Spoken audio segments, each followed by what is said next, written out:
Hello, hello, hello. Welcome and good morning, ladies and gentlemen. It is 10 o'clock and a great morning to learn more about Medicare, a great morning to spend with you all, and a great morning to spend with Chelsea Gomez.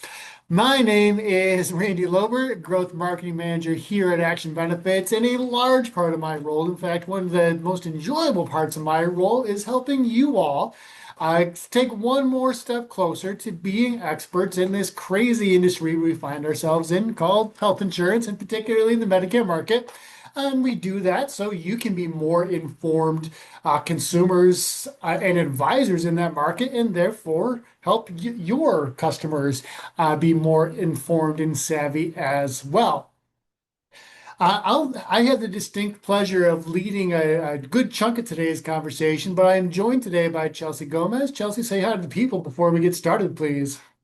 Hey everyone, thank you so much for choosing to spend some of your morning here with us, talking about some of the more finer details of Medicare. Please put any and all questions in the chat and I will get the answer to you as quick as possible. But this is a very dense day, so I don't want to take up too much of the time. So let's go ahead and just get on in there. Good. Yeah. Let's put your ear goggles on, your eye goggles on. We're just going to dive right in here.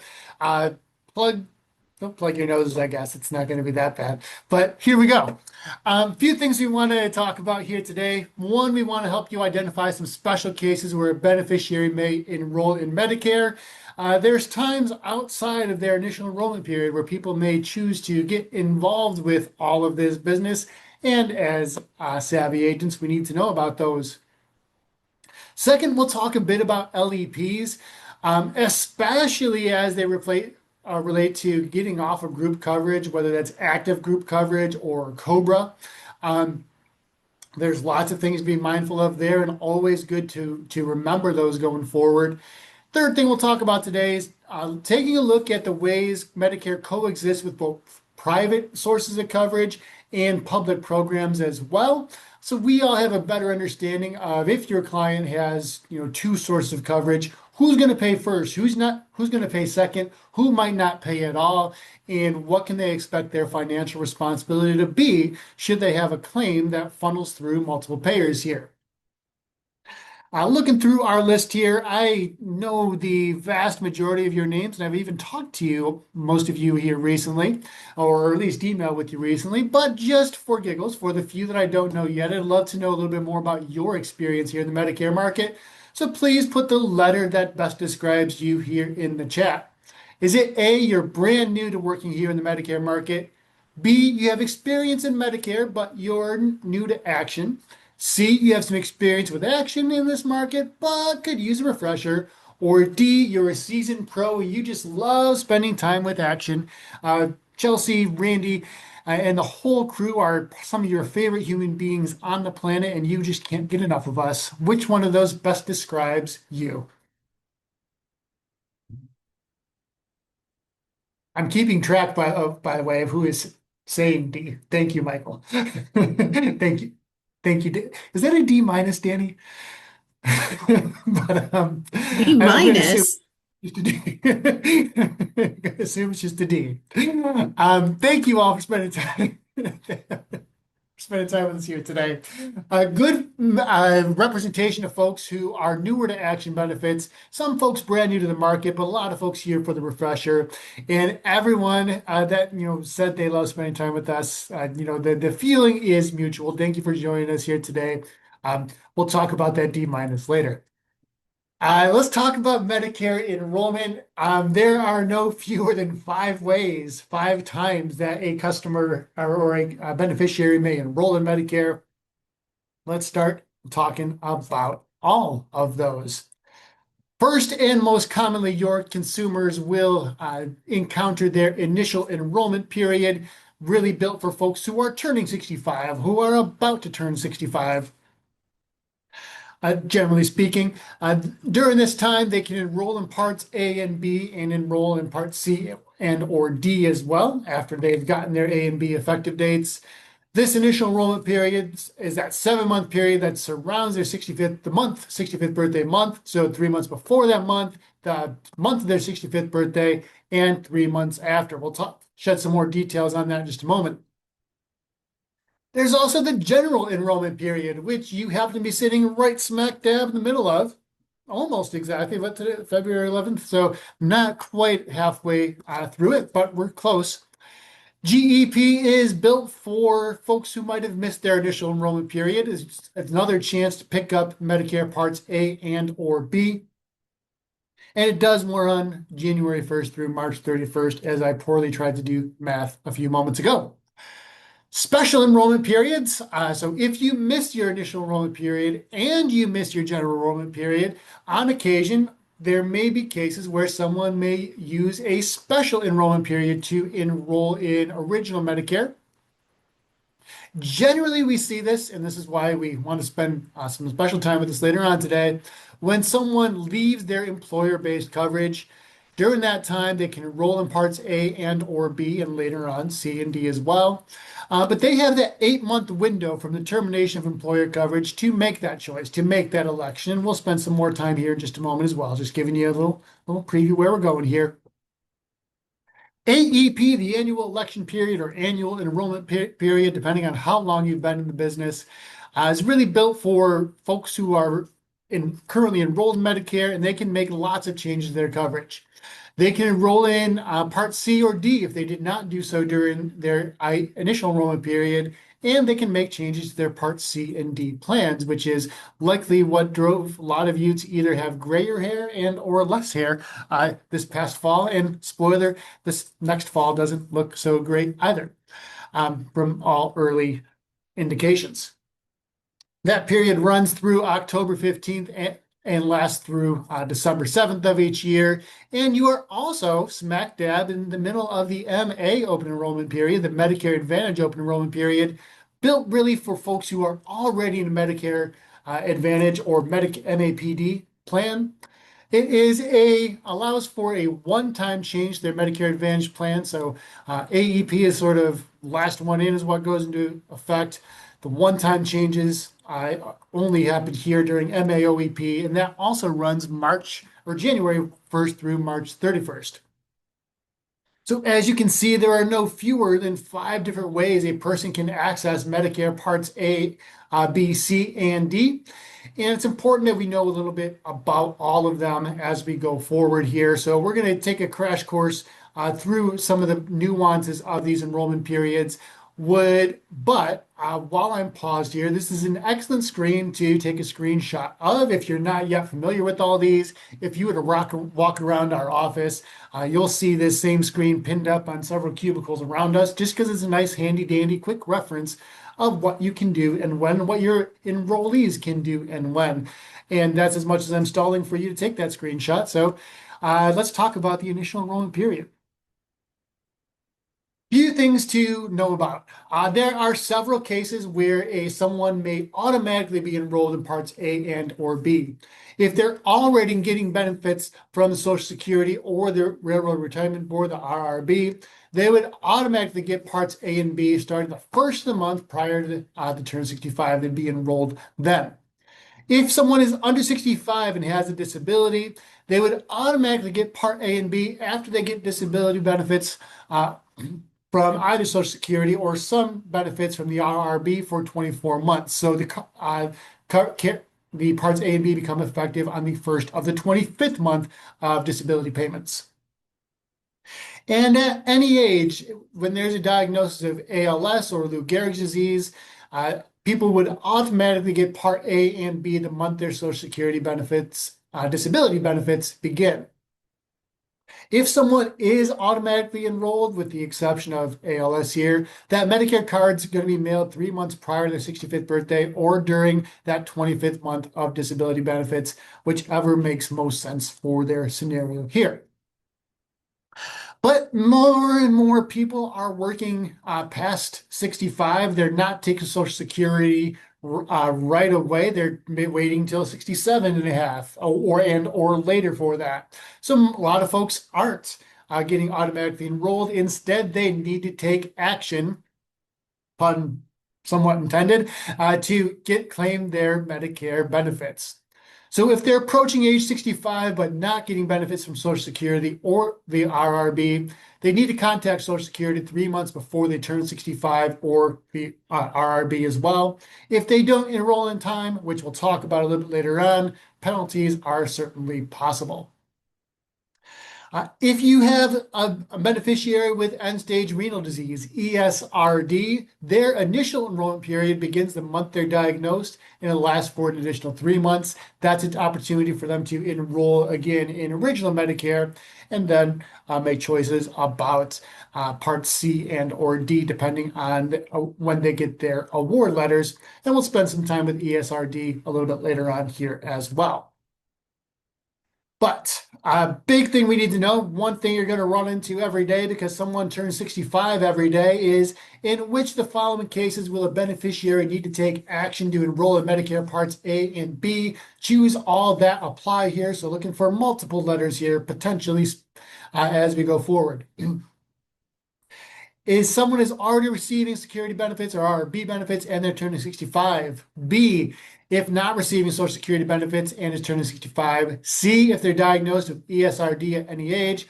Or D, if they're receiving Social Security disability insurance benefits for more than 2 years. When will they need to do something or take action in order to enroll in Medicare Parts A or B? There are two answers here. Please put the answer in the chat. Is what I should say there.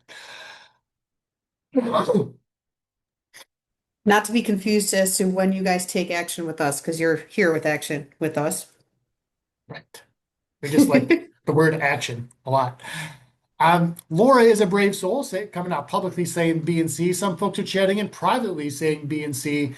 We are not trying to trick you here this morning, but there are the two correct answers here.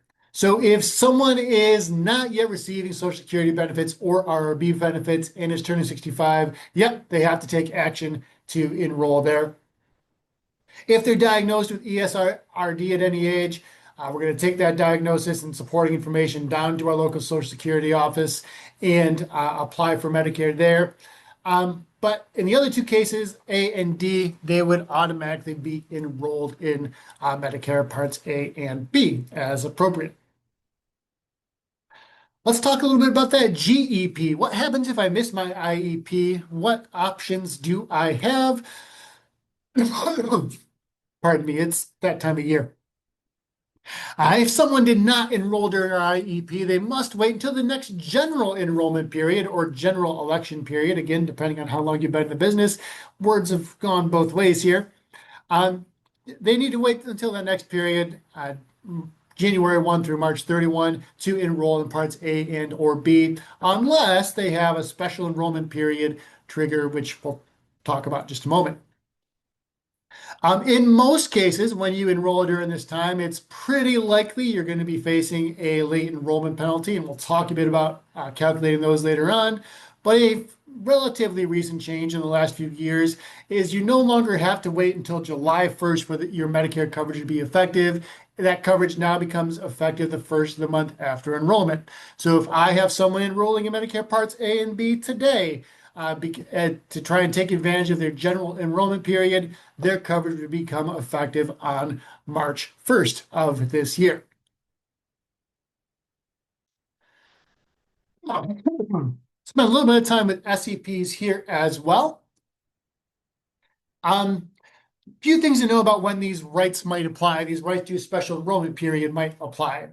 First, we need to make sure either the beneficiary or their spouse is actively employed and their group health plan consists of more than 20 members, or if they're disabled and working for an employer or group with more than 100 employees.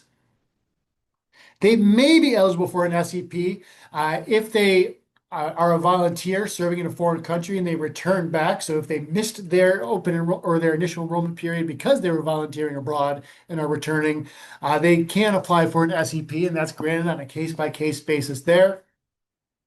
But there are a few spots where you're simply just not eligible for an SEP. And those, to be very clear, are when retiree or cobra coverage ends, because neither retiree coverage or cobra coverage via your employer or previous employer are considered active employment. Beneficiary is, or SEP does not apply when the beneficiary is eligible based on having end-stage renal disease. So you don't get that 8-month window. Instead, you get a modified initial enrollment period where you have the month of the diagnosis plus 3 months after to enroll then. So not quite a special enrollment period, more of a modified IEP. Now, SEP can be used when someone is still covered by their group health plan, inclusive of retiree benefits, but it must be used within 8 months of the loss of coverage or employment, whichever comes first. I want to stress this again for folks who work with, maybe early retirees who uh, come off that group plan, go on to COBRA coverage. That COBRA coverage is not active coverage. They need to pick up Medicare Parts A and B within 8 months of leaving that group plan, not within 8 months of leaving COBRA. COBRA does not count. The timer starts ticking as soon as they leave that group health plan coverage. But to be very clear about what we mean by SEPs, because there's a lot of things that, when we talk about SEPs, some people say, hey, I thought it was 63 days. Want to clarify that here. Generally speaking, most folks are going to pick up Part A when they're employed, unless they have a good reason not to. So Part A is not mentioned here. You can enroll Part A anytime without penalty if you are entitled to premium-free Part A. That Part B SEP, though, does last 8 months from that loss of coverage date. Part D and Part C SEPs, which are could be granted for also leaving employer coverage or otherwise losing coverage. You'd have a 63-day period from the loss of coverage to enroll in those. So, but if they were leaving that group coverage, they might also take advantage of a new to Medicare or new to Part B SEP to enroll in coverage as well. Big thing to keep in mind, though, is that as soon as someone is leaving group coverage, and we know that for sure, they got to pick up A and B right away. And it's important to get their benefits squared away for C and or D as well. Which of the following statements is true regarding the general enrollment period? Reminder that we talked about both general and special enrollment periods here over the past few minutes between questions here. So thinking back to two things here. Is it A, beneficiaries are eligible to enroll at any time throughout the calendar year? B, the period is designed for beneficiaries who may have missed their initial enrollment period? Or C, the period lasts for 8 months from the end of any employer-sponsored medical coverage? Which one of these is true in this case? And there is only one. We're not trying to make you think too hard this morning, just making sure you're paying attention. Back to the Cobra thing for a second, just while it's fresh on my mind. Make sure that when you are enrolling someone in Medicare, watch out for spouses when it comes to Cobra. I always think about my own parents when they were enrolling in Medicare. My dad's a little older than my mom, and she took Cobra immediately upon my dad in retiring. And she didn't know that that wasn't credible coverage. So she was just thinking, oh, I can just take Cobra for as long as I feel like it. And then I'll just hop on Medicare whenever I feel like it. That's not the case, right? So if you have someone who's going on Cobra or someone who's retiring and their spouse is going on Cobra, make sure that you're checking in with those spouses as well, because that might be another opportunity to make sure that person's getting the coverage they need. Yes, and that coverage may not be Medicare coverage because likely they're younger than 65 in that case, but that coverage could very well be a marketplace plan or a marketplace alternative, depending on their price point and their ages and so on and so forth. But yes, always remember the spouse's independence. Even though Medicare is individual coverage, you've got other people under that roof to think about. AEP, we don't spend a lot of time on, but for those of you newer to the industry, it is where you make your money, you make your relationships in the Medicare industry. October 15th through December 7th of each year, consumers have lots of opportunity to make their changes to their Medicare coverage. They can join or switch Medicare Advantage plans. They can change from a Medicare Advantage plan and revert back to original Medicare. They can join or switch Medicare prescription drug plans. And if they choose to, for whatever reason, though we would never recommend this, they can drop Medicare prescription drug coverage completely. So they can just disenroll from Part D if they wanted to. But that does start the timer again for like SEPs and enrollment penalties. So not always well advised unless there's some really good reason not to that it's tough to run into. The last application in during AEP is the one that counts. Changes become effective on January 1. So all these enrollment changes that you worked through this past fall, your customers should already have their ID cards and be using that coverage. And if they're not, go talk to Debbie Brown. She'll help you get sorted out, as well as the rest of the individual team for that matter. Let's talk about the MA open enrollment period here as well. That's what you're living in right now. And because of all the disruption that happened last year, right? Not all the messages might have gotten to the beneficiaries despite your best efforts, despite our best efforts. So this might be something to pay attention to here as well. Period does last from January 1 through March 31, but there is only one change allowed during this period. Changes do take effect the first of the month after the plan gets your request. So here in February 11th, is the day we're on. If somebody comes to you and says, "Hey, I really don't like this HMO that I'm stuck in. Is there anything we can do?" Yeah, there is something you can do. You can help them switch their Medicare Advantage or MAPD plan, or you can help them return to original Medicare with or without a PDP in that case. But during this time, beneficiaries with only original Medicare, they can't enroll in an MA or MAPD plan for the first time or make Part D changes. If you're going to do something during this period, it's because you're already a Medicare Advantage or MAPD enrollee. Can't just decide you want to hop on a Medicare Advantage plan during this time of year without a qualifying special enrollment period. A significant difference between the AEP annual enrollment period and the MA open enrollment period is which of the following? Is it A, beneficiaries have more flexibility in purchasing prescription coverage during AEP? B, beneficiaries have more flexibility in purchasing prescription coverage during MAOEP, or beneficiaries may only return to original Medicare during MA open enrollment. Which of the following is true? There is only one here today in this particular session, or question rather. Reminder about MAOEP as well. They can talk to you. They can come to you, ask for changes. You cannot go to them and ask them if they would like to change things. So don't be calling them up and being like, "Hey man, I got this really cool idea. We could switch it." No, no, you don't. They have ideas. They can ask you about the ideas. You can't have the ideas. It's like Fight Club. MAOEP is very much like Fight Club. For more about MAOEP and marketing rules, we did put on a session early or late December before MAOEP kicked off. We're happy to get you recordings of that here as well. At any rate, if you said A, in this case, beneficiaries have more flexibility in purchasing prescription drug coverage during AEP, you are correct. You are awesome. You are paying attention, and we are moving on. Let's talk about Medicare and enrolling with ESRD. You can't go anywhere or throw several stones without running into a dialysis clinic somewhere nearby. So you are likely running into more and more folks who have end-stage renal disease who are enrolling for this reason. Good idea to be familiar with how they enroll, when they enroll, and what to be aware of when they enroll here as well. So I'm going to take you through a timeline of what their Medicare experience could look like. So if you enroll,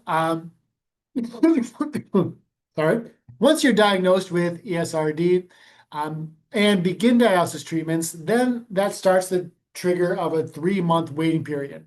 That period can be waived, though, if the enrollee can meet two conditions.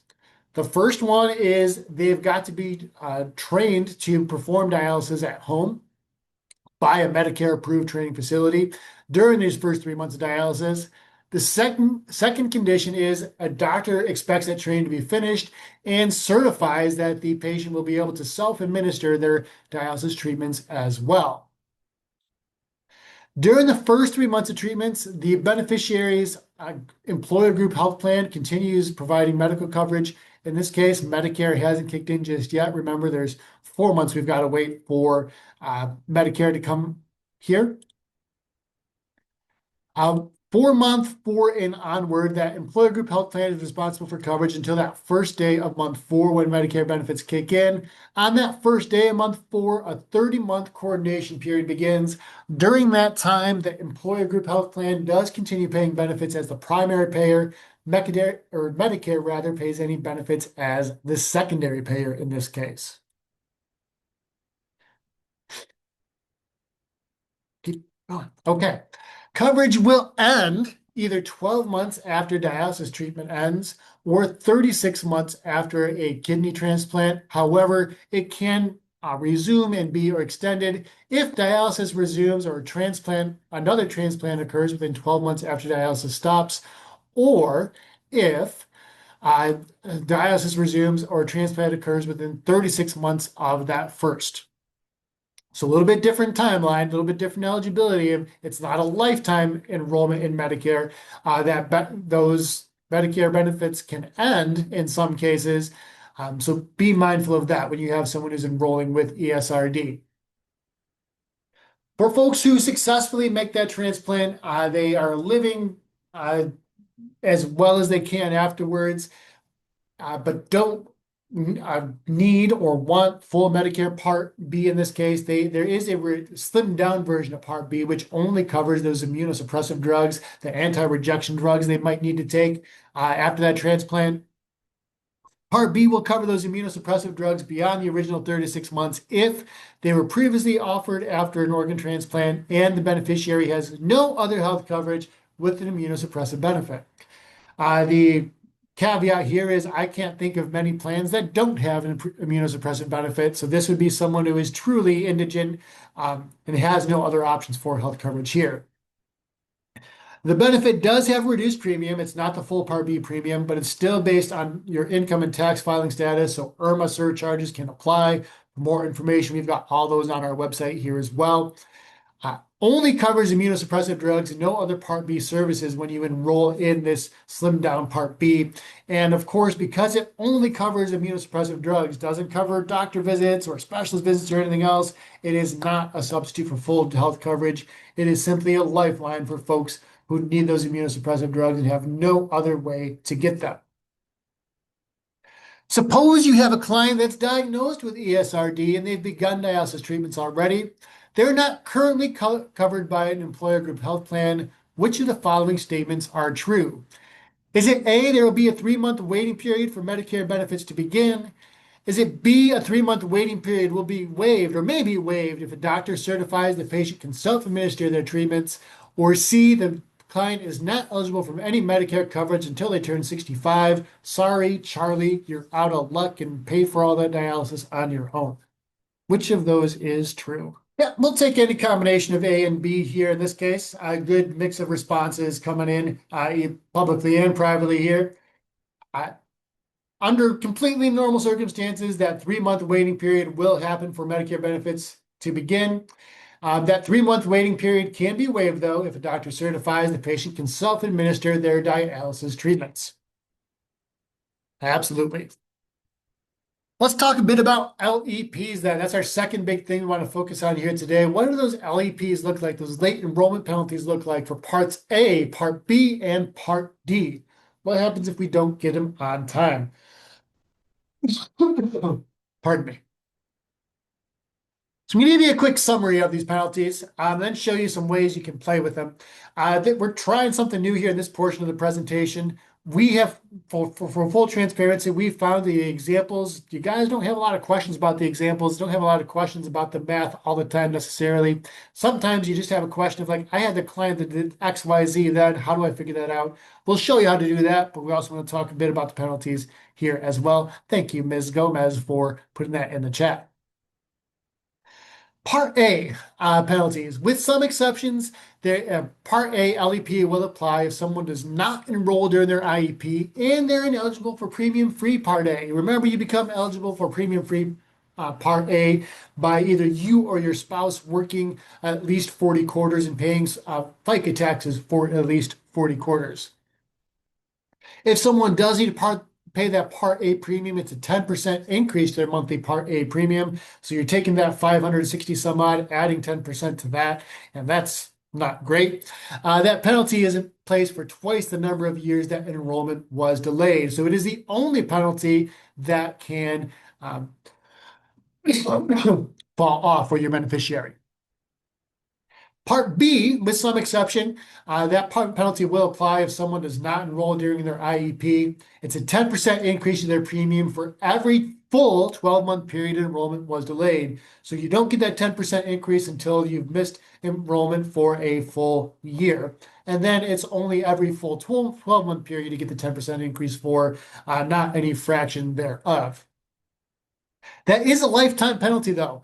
So if you have someone that missed their LEP or they missed their IEP by 24 months, that's two full 12-month periods. That's a 20% increase to their premium. That's in place for lifetime. On top of, the annual increases that happen in their Part B. No bueno, not good. Let's avoid that where we can. Part D LEPs do also apply when someone is not enrolled when first eligible for Part D, or when they have a gap in creditable prescription drug coverage longer than 63 days.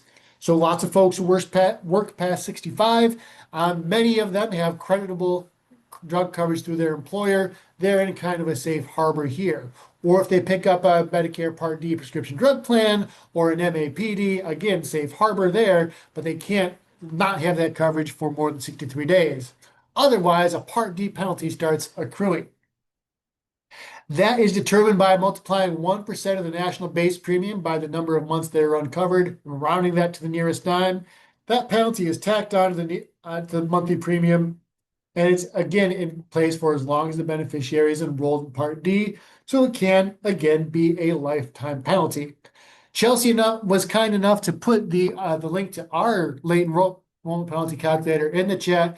We do give you the tool, the one tool that you need to calculate late enrollment penalties for Part A, Part B, and Part D. We walk you through what it takes to be eligible. You can put in the work history of the person here for Part A, for example.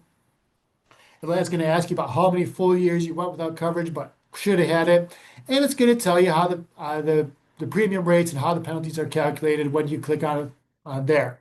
If you're not yet using the calculator, highly recommend you take a look at some point. It can really, help you go through some of the what ifs in those scenarios with your clients. Should mention though, when we say this in really big letters, that penalties are recalculated each and every year as the base premium changes. And spoiler, premiums never go down, right? So the Part A premium does increase year over year. The Part B premium does increase year over year. And the national beneficiary base premium, the Part D basis for calculating that, also, spoiler, increases year over year. So the penalties compound over time. Wherever we can help your beneficiaries avoid them, that's what we want to do. Keeping in mind that those B and D are lifetime penalties, A does fall off over time. Speaking of which, that's a fun question to ask. In most cases, the only late enrollment penalty that will end while the beneficiary is enrolled in Medicare is which one of these? Will the Part A LEP fall off over time? Will the Part B LEP fall off over time? Or will the Part D LEP fall off over time? Which one is likely to fall off here? It's not often that you're going to find clients that are going to have the Part A um, late enrollment penalty anyway, because so few are going to be paying for their Part A. I think it's like, didn't they say only like 5% or what, like a single digit percent of people pay for their Part A. You're probably going to see this the most, I would guess, if I were a betting guy, I would bet Part D, right? Because especially with, like we talked about, if you were there in the basics last week, so many of those things changing with the high deductibles with employer plans potentially might have you getting some options where see if someone's staying on their employer plan longer, might not realize that that high deductible is causing them to have not credible drug coverage. That's probably where you're going to see the most on people being affected by this late enrollment penalty. Where we do see Part A penalties is often with recent immigrants. It's people who haven't been here long, right, who uh, don't have the work history and who are recent immigrants, so they're not entitled to the full or to the premium free Part A by virtue of not having the work history here, right? Um, they become eligible for Medicare because they've been here legally for 5 years, are lawful citizens, so on and so forth. They enroll in Part A, but if they miss that initial enrollment period, they're paying an LEP on top of that, 500 some odd dollars a month as well, and that can be fairly costly fairly quickly. Let's talk about supplemental plans here for a bit. What are the opportunities your folks have to enroll in Medicare supplement plans? And yes, this is a double dip from what we did last week, but it's always good to be redundant from here and there. Remember, there's two big categories of when someone can enroll in a Medicare supplement plan. The first one is during their supplement open enrollment period, which is the 6-month window that begins when two things are true. First, you're age 65, and they're enrolled in both parts A and B. There are other periods where special circumstances apply that also give you a guaranteed issue right, like a loss of employer group coverage. Although be careful about with that employer group coverage because carrier rules vary and state rules vary as well. We had a good discussion last week how there's one carrier in Michigan, Blue Cross Blue Shield of Michigan, because they have historically been the carrier of last resort in many markets. That's for the loss of employer group coverage, they'll take the loss of any employer group coverage as a GI right for Medicare supplement plans. Not every carrier does. Some carriers only grant that GI right if there's a loss of retiree plan in that case. So please, please be careful, check your underwriting rules, and call in our experts here on the individual team for support if you have any questions about that. Outside that open enrollment period, so outside that 6-month window or outside any guaranteed issue rights, beneficiaries are subject to medical underwriting. Their beneficiaries can be charged more based on your medical or their medical conditions, not your medical conditions, that'd be weird, but on their own medical conditions. So if they have asthma, they smoke, they're overweight by X, on the build chart, so on and so forth. They can be uprated by that basis. They can also be denied coverage by some plans here as well. For example, the way we like to describe Blue Cross Blue Shield of Michigan is they're guaranteed acceptance. They'll take anyone to come on in, right? But it's not guaranteed issue in that case because they'll be uprated, during that medical underwriting, though they won't reject anyone. Other carriers, your Priority Health, your United Healthcare, your Humanas, they can, will, and do reject folks due to medical underwriting. So please be mindful of that. Sorry about that. That was a big slip of the mouse wheel. Generally speaking, the best way to avoid a late enrollment penalty and ensure access to a variety of medical plans is which of the following? Is it A, sign up during your initial enrollment period, B, sign up during your initial enrollment period, or C, sign up during your initial enrollment period? Which one is the best course of action here? Graded or getting raises on how often people are getting these questions right, because this would really help us out on that front.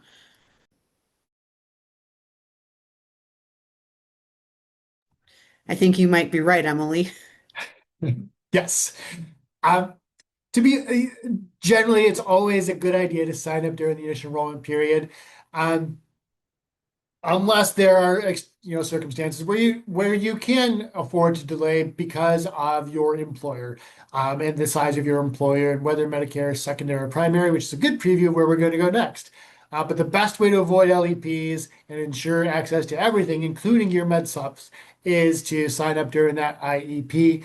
Cannot overstate the importance of that, especially for folks who may be early retirees or maybe working for small groups. Let's talk about Medicare coexistence and coordination. Does it play well in the sandbox with others? And usually it does. Just as a reminder about coordination benefits, what are we talking about? Each type or source of health insurance coverage that your beneficiary may have is called a payer. And when there's more than one payer, COB rules decide which payer is going to pay first. If you have two sources, someone's always going to be primary, someone's always going to be secondary. In some cases, if someone is overinsured, they may have three cases. So you have a tertiary pair or a quaternary pair, depending on how many premiums your person wants to pay, um, or maybe or programs they may be eligible for. This is a really nice cheat sheet for having your coexistence guidelines side by side. We'll walk you through row by row here and show you the important parts. When we think about retiree coverage, so a retiree only plan offered by an employer, those plans can coexist with Medicare. You can have both at the same time. Medicare will pay primary in this case. The retiree plan does pay secondary. But to be eligible for this arrangement, the employee must have no excluding conditions like the black lung. Having black lung, for whatever reason, is a no-no in this particular case. And different coverage rules apply. You're not going to run that into that much here in Michigan, but if you want more detail, happy to give that to you later on. It's more for your Virginia coal miners and that sort of thing. What you will run into, though, is someone who is covered by an employer group health plan, whether it's their own employer group health plan or their spouse's employer group health plan. Those plans can coexist with Medicare. Medicare will pay primary if the employer has less than 20 employees. If the employer has more than 20 employees, Medicare will pay secondary. If someone is under 65, disabled, and enrolled in an employer group health plan, that arrangement can coexist with Medicare as well. Medicare will pay primary again in this case, as long as the employer has less than 100 employees. If they have over employees, Medicare will pay secondary in this case for someone who is under 65 and disabled. If someone has end-stage renal disease and they're enrolled in an employer group health plan, that can coexist with Medicare. Medicare will again pay primary after that 30-month coordination period. During that 30-month coordination period, though, Medicare does pay secondary to the group health plan. So it's important that they maintain both sources of coverage because Medicare can't be, would only pay the secondary rate there. Medicare can coexist with Medicaid. That's our dual eligible population.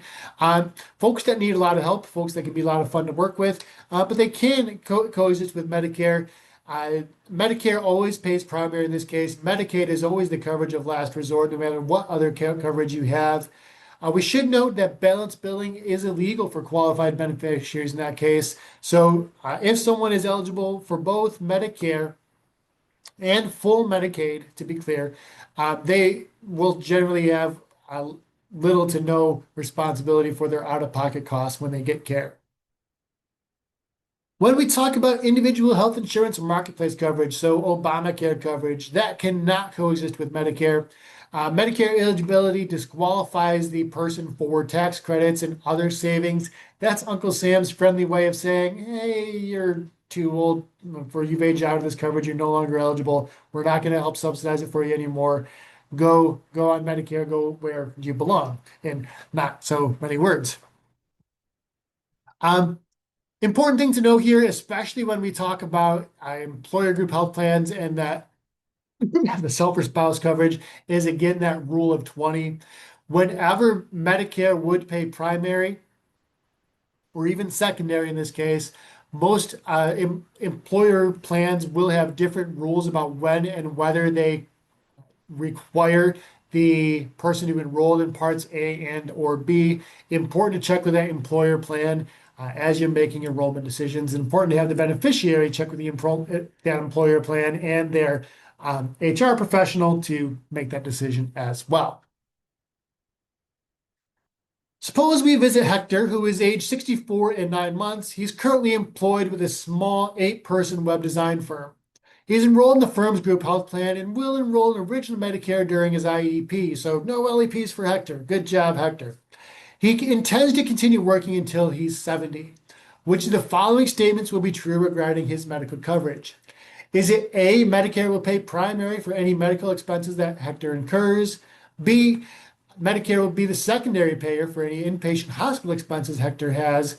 Or C, there's going to be a 30-month coordination period between the employer group health plan, and Medicare. Which is true about Hector's coverage here?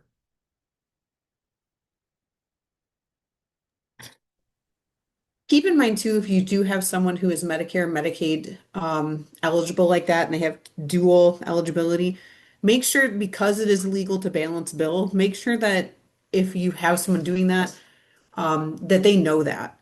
Make sure that that is very clear to your client, and don't tell them not to pay any bills that they're getting, because the coordination between the state and the federal stuff going on there can be a nightmare. And I've noticed a lot of people still mistakenly get bills all the time. It does happen. So just make sure you tell them that, and not to pay any bills that they get, and tell them that they have that Medicare, Medicaid dual eligibility and they can't pay those bills. Medical bills, to be clear, don't like tell them to avoid the rent check or anything else. Oh gosh, Um, yes. Please pay your rent. how does Medicare work with veterans coverage? And yes, the answer was A in that case. Medicare is going to be paying primary. How does Medicare work with veterans coverage? The VA itself, if you were to go to their website, strongly recommends enrollment in Parts A and B when the veteran first becomes eligible. Why? There's three big reasons. First, the VA health coverage isn't the same for everyone, based on years of service, rank when you retire. And based on, Congress changes the laws about what the VA can and will cover over time. They grandfather people in, exclude people from others. VA healthcare is a relative smorgasbord of coverage, blobs all smushed together here. So coverage isn't the same for everyone. A and B can help supplement that. Enrolling in both VA coverage and Medicare Parts A and B also greatly widens their coverage options, their treatment options. They can get treatment under either program, VA or Medicare. The VA benefits used at VA centers or at a pre-authorized non-VA location, and Medicare benefits can be used anywhere else, and they may pay for non-VA covered services at a non-VA location as well. The other thing is late enrollment penalties could apply in the future for these folks if VA benefits are lost for whatever reason, if someone is seeking more choice and options. But we should point out, though, this is one case where they can delay or avoid Part D enrollment. VA coverage does count as creditable prescription drug coverage, and it's honestly pretty darn good. And you get prescriptions delivered to your doorstep with fairly low hassle there as well. Enrolling in Part D can complicate matters there. So strongly would recommend that if they have VA coverage, we take a hard look at whether a standalone Part D plan or a Medicare Advantage only plan is the right fit. There's also TricareForLife. That is military retiree coverage for services covered by Medicare. Medicare will pay first, and TFL will pay the remaining balance here if they're covered by both services. If the service is covered rather by both sources of coverage. For services covered by TFL but not Medicare, of course, TFL would be the only payer. Medicare would pay nothing in that case. For services that your beneficiary gets in a military hospital or other provider, TFL will pay, but Medicare will generally pay nothing if the service is performed in a military hospital. So let's talk about Joseph. He's 89. He's a veteran enrolled in original Medicare, TricareForLife, and VA benefits. He's hospitalized in a non-VA facility for a condition not related to his military service. So, civilian facility, hospitalized for something unrelated to what happened in his service. What will be true about the Medicare covered care he receives? Is it A, the Veterans Administration will be the primary payer and Medicare will be secondary? B, Medicare will be primary and TricareForLife may be a secondary payer, depending on whether they cover it. Or C, TricareForLife will be the primary payer and Medicare will be the secondary payer, which is most likely to be true here. And we're right. In this case, B is the right answer. Medicare will be that primary payer. TRICARE may be a secondary payer here. Because it's not in a VA facility and not related to military service, VA does not figure in this case. Spend a little more time on Medicare and COBRA before we head into our home stretch here today. Remember that COBRA stands for your Consolidated Omnibus Budget Reconciliation Act, The important part of that though is that workers and families who lose their health benefits have the right to choose to continue that group health plan for limited periods of time under certain circumstances. If there's a voluntary or involuntary job loss, you can be eligible for COBRA. If there's a reduction in the hours worked, you can be eligible for COBRA. If there's a transition between jobs, you can be eligible for COBRA. And if there's a death, divorce, or other life event for that subscriber, again, folks can be eligible for COBRA here rather. In general, COBRA only applies to employers with 20 or more employees. So rule of 20 popping up here again in a different way here.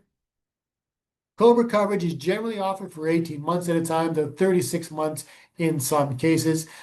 So spouses and dependents, for example, can stay covered for up to 3 years if they lose eligibility for coverage due to the death of the covered employee, or if an adult child turns 26 and ages off the parent's plan, or a divorce or legal separation from the covered spouse occurs, or if the covered employee becomes eligible for Medicare, the dependents and spouse can stay on the COBRA plan for up to 36 months.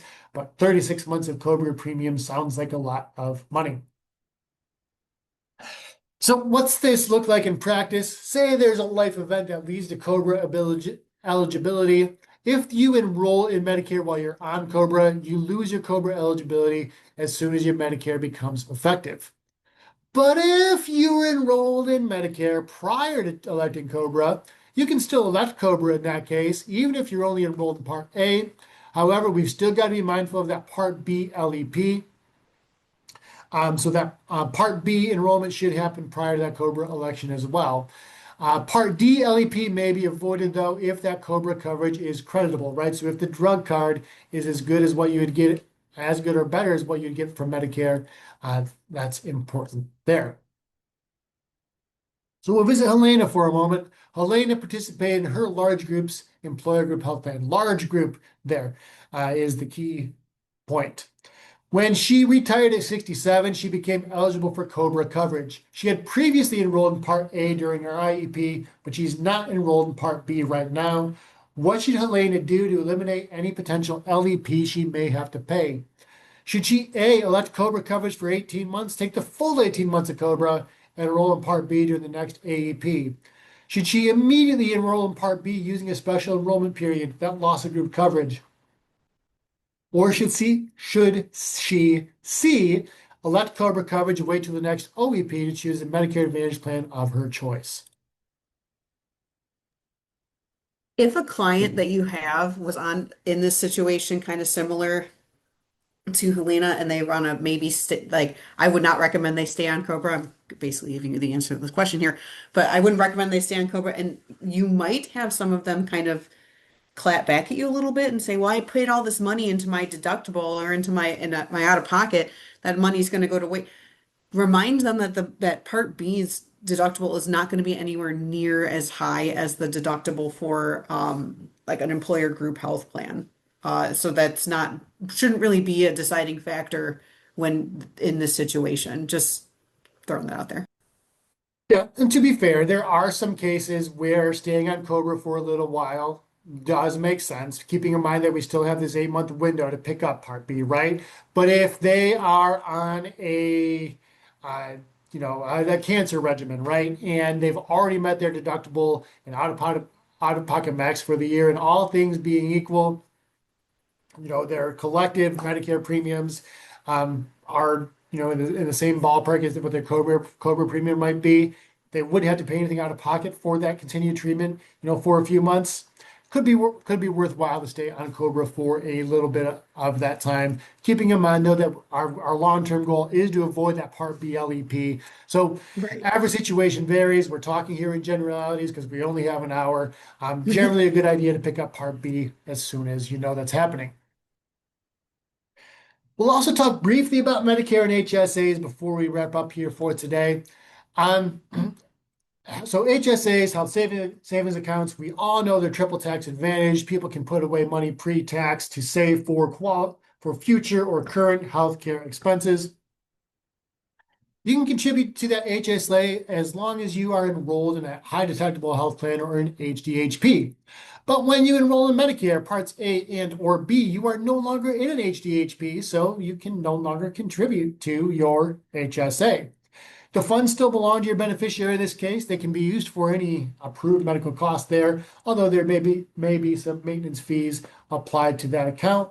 But the key thing to think about with HSAs is the contributions and when they can start and stop.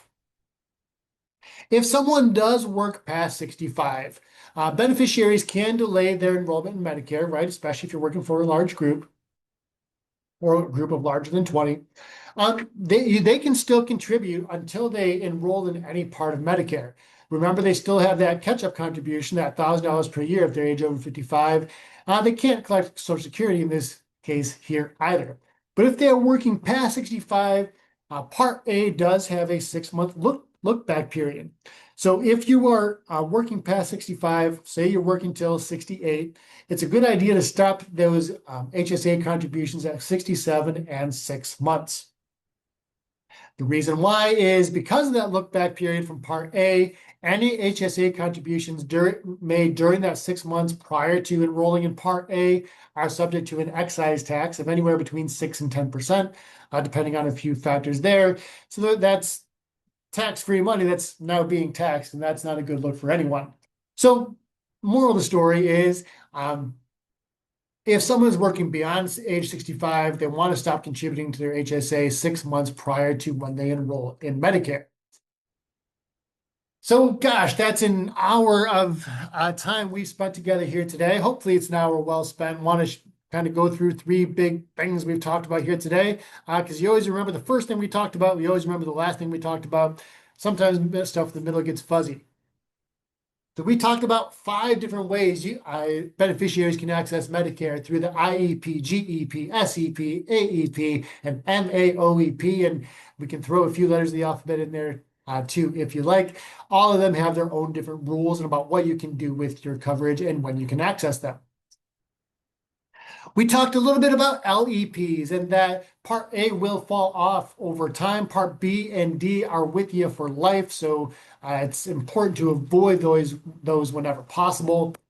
And we also talked about how well Medicare plays in the sandbox with other sources of coverage. Particularly, you're going to run into folks who are aging off of their employer group health plan, or maybe they're continuing to work past age 65 and are still part of that group health plan. That's going to be what you're most concerned about.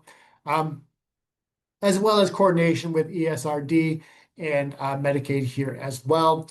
When someone becomes Medicare eligible, we'd also encourage them to stop their health insurance marketplace coverage.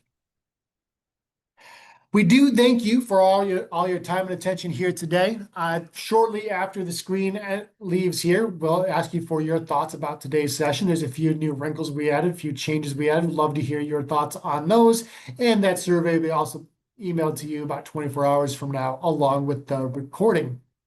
We do encourage you to always keep up with Action Benefits on LinkedIn at the Action Benefits Company. You can email Chelsea and I at learning@actionbenefits.com or talk to anyone in our office at 248-356-8585.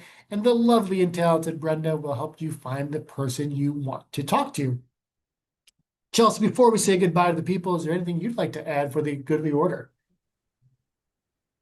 It is so difficult to not just like start spaying out all of the stuff that you know about all the things in Medicare basics and expertise. So if there's anything you'd like us to cover in more detail, or if there's any questions you have, please feel free to put those into the chat. We are more than happy to talk about them. They're honest. This is the best part of our day. The best part of our week is to come talk to you guys. So please feel free to do that if you have them.